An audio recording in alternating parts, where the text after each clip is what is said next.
Agora eu vou falar oi, né? Na verdade é oi, tem que começar por um oi, né? Saudações.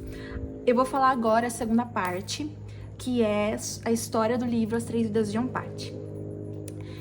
Depois de tudo aquilo que eu expliquei, de como foi essa interação entre o personagem e eu fiquei pensando, mas o que isso tem a ver? O que isso tem a ver? Que história que vai sair disso? Porque na minha cabeça, assim, tá, tem o personagem, ok, beleza, tem um outro personagem lá, um ser dourado, perfeito, mas como que eu vou correlacionar isso? E eu falei, gente, tô me metendo numa fria, porque eu não sei no que isso vai dar. E não tem problema, deixa a criatividade rolar, deixa a intuição rolar e vamos ver o que dá.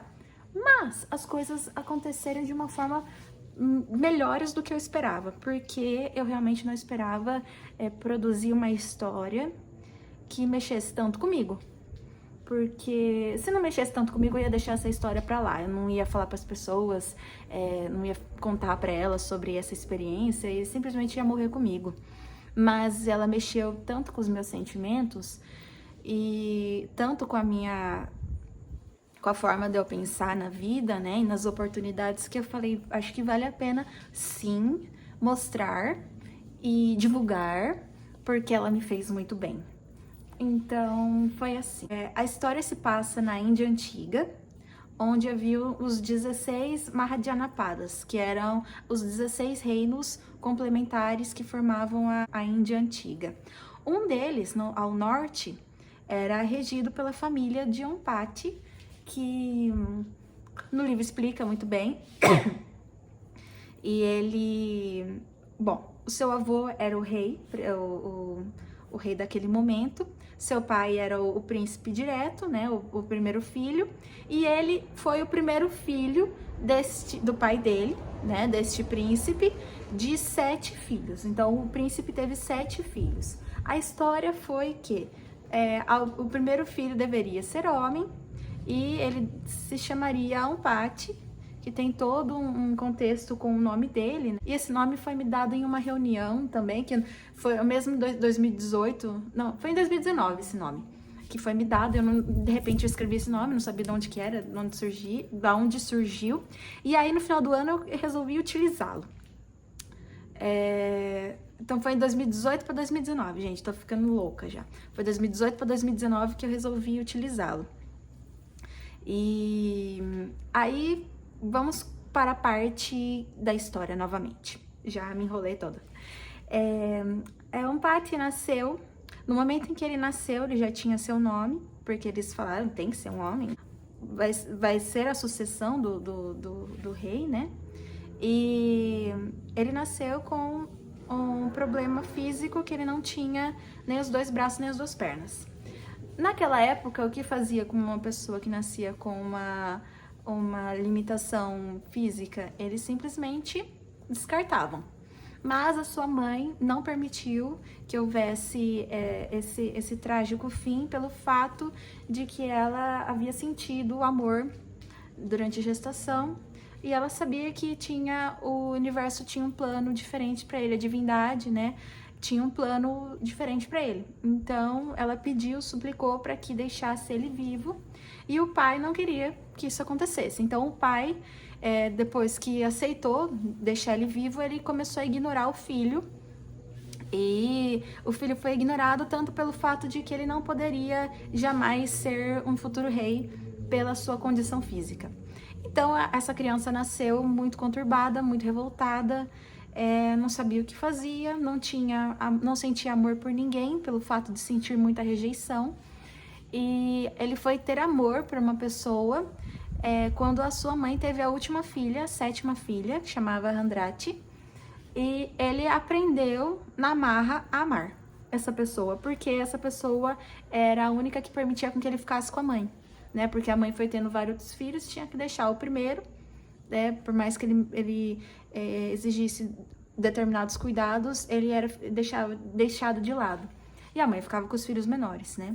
Essa última, ela sempre permitia com que a mãe ficasse com o primeiro filho. Então ele sentiu um amor especial porque ela parecia compreender as dores dele, né? Ela olhava muito nos olhos dele e sentia a dor. E ele começou a amá-la. E eles viraram melhores amigos. Então ela sempre pegava ele e levava ele no lugar onde eles queriam ir, passear, brincar. E eles tiveram uma relação muito positiva, de muito aprendizado mútuo. E o filho de número 2, o Oncatar, ele tinha uma inveja do filho número 1, porque ele queria ter sido o primeiro filho. De toda forma, ele seria o futuro rei, mas ele queria ter a legitimidade de ser o primeiro filho. Então ficou aquela briga familiar muito chata e era muito pesado o ambiente. Então o Onpaty sempre pedia para ficar do lado de fora.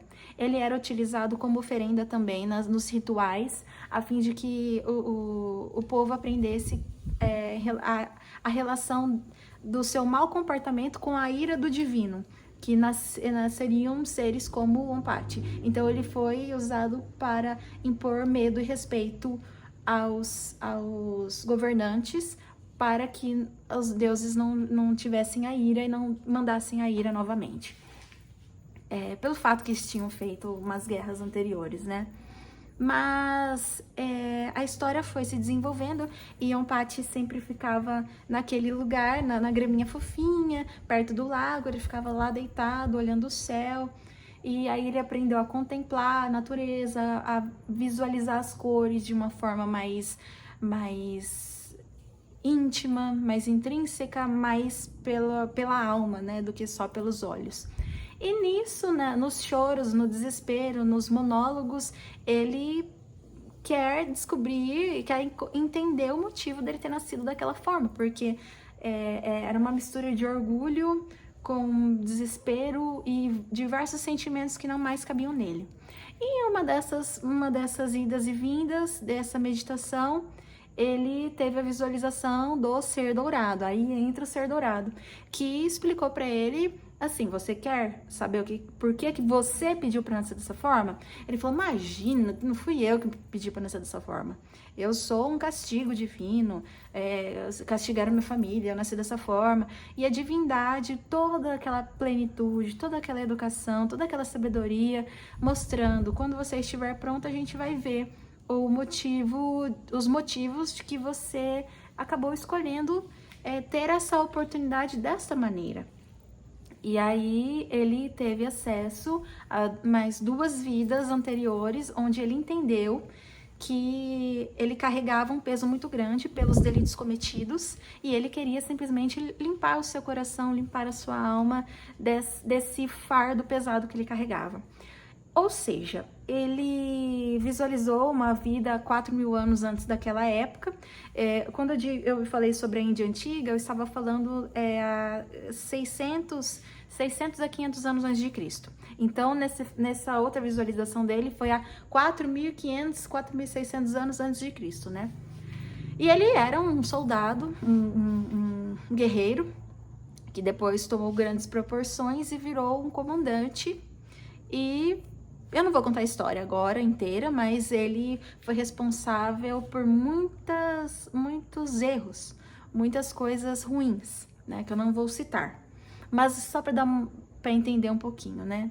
E nessa época que ele foi esse comandante, ele foi escalado para estar em um alto patamar e como governante, né? E fez um fuá. Depois disso, dele ter entendido tudo que ele fez, as pessoas que falavam com ele, para ele não fazer dessa forma, e ele não estava nem aí, ele encontrou esse segundo irmão, o irmão de número 2, nessa encarnação. Ele viu o que ele tinha feito de mal para esse irmão.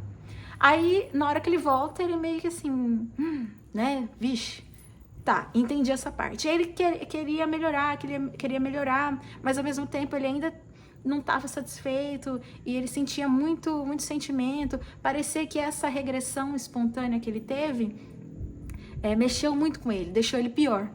E aí, em outra meditação, outras coisas que aconteceram no vilarejo e tudo mais, ele solicitou novamente a intercessão dessa divindade dourada, que ele chamava ela de divindade dourada, pelo fato dela não ter se apresentado como um nome. E ele conseguiu ver uma outra vida em que ele era um discípulo de um sacerdote e aí demonstrava toda a fraqueza dele como um ser que tinha tudo para refletir sobre quem ele era, como ele poderia ser melhor, e ele perdeu essa oportunidade depois, fazendo algumas coisas, conheceu a sua irmã Andrade nessa encarnação que ele visualizou, e depois ele acabou ceifando a própria vida, e aí o peso, a carga que ele já carregava de alguns milênios se acentuou. Então ele queria melhorar tudo isso, e no planejamento encarnatório ele decidiu, com mais outros responsáveis, né, no Ministério de Reencarnação, de Planejamento, para nascer daquela forma como um possível governante, né, como uma pessoa que estaria à frente, demonstrando exemplos, né, por exemplos. E aí ele nasceu dessa forma. Aí ele começou a compreender e realmente ele sentiu a necessidade de se melhorar como ser humano e fazer aquela encarnação valer a pena como Ompati. E a sua irmã, muito solista, sempre ajudou. Ela encarnou mais para ajudar do que para viver o que ela tinha que viver. Ela foi um anjo da guarda na vida dele. E aconteceu diversos fatores que desenrolaram a história para que no final ele se encontrasse com os seus mentores. A história já finalizou e ele se encontrou com os mentores. Não vou entrar em como que aconteceu isso, né? Já vou pular para a última parte, onde ele tem acesso a informações de expansão de consciência, né, sobre a vida na Terra, sobre a sua individualidade, mas como parte do todo, e que as religiões fazem parte, sim, do desenvolvimento humano, mas que a gente tem que se apegar sempre ao amor maior, à expansão da nossa própria consciência e na melhoria de nós como seres. E aí esse último capítulo, ele é um capítulo muito denso de informações, porque me foi passado, ao mesmo tempo que eu ia sentindo, eu ia lembrando, eu ia pegando coisas que eu tinha estudado e que aquilo reverberava dentro de mim e ia saindo de uma forma muito, muito bonita e em conversas. E aí depois ele faz um novo planejamento para voltar. Essa história mexeu muito comigo. Eu, ao mesmo tempo que eu estava escrevendo, digitando, eu estava visualizando tudo o ocorrido, ato por ato, palavra por palavra, e tem muita canção no decorrer da música, porque ele e a sua irmã, em todos os momentos, eles tiravam a tristeza e criavam uma forma de colocar a arte e demonstravam seus sentimentos por meio da música. Então ficou uma experiência muito agradável. A leitura tem muitos poemas que seriam músicas, né? Que depois eu gostaria um dia fazer tipo um audiobook e fazer com que pessoas narrassem, gravassem o som e tocassem a música. Foi uma experiência assim muito bonita para mim. E então, esse foi mais ou menos por cima a história as três vidas de Ompati, que foram as duas encarnações anteriores e a vida dele, né? Então, foram 3 vidas acopladas em uma, onde ele cresceu muito, ele se permitiu crescer. Teve um desfecho meio da história dele um pouco meio conturbado, assim, porque ele tinha que resolver o problema dele com o irmão, porque ele tinha um assunto kármico, né? Um débito muito difícil com ele, né? Onde a história foi muito complicada, não vou falar o que aconteceu. Queria falar, mas eu não vou falar. E então a história, eu espero que quando chegar nas mãos das pessoas por meio dos livros, ela traga muitos sentimentos bons e muita reflexão, porque me trouxe muita reflexão. Então, gente, assim que tiver nas livrarias, que eu espero que não demore, eu tô rezando para não demorar, e eu vou avisar vocês com o maior prazer do mundo, e espero que todo mundo tenha uma boa leitura e que sinta as melhores emoções, os melhores sentimentos, porque eu coloquei um pouco da minha alma, da melhor parte da minha alma nisso. Então, eu agradeço a oportunidade de estar falando para vocês. E é isso aí. Muito obrigada. Espero que todos nós tenhamos um excelente ano de 2020. Espero. E que vai dar certo, sim. né? Tudo de bom pra vocês.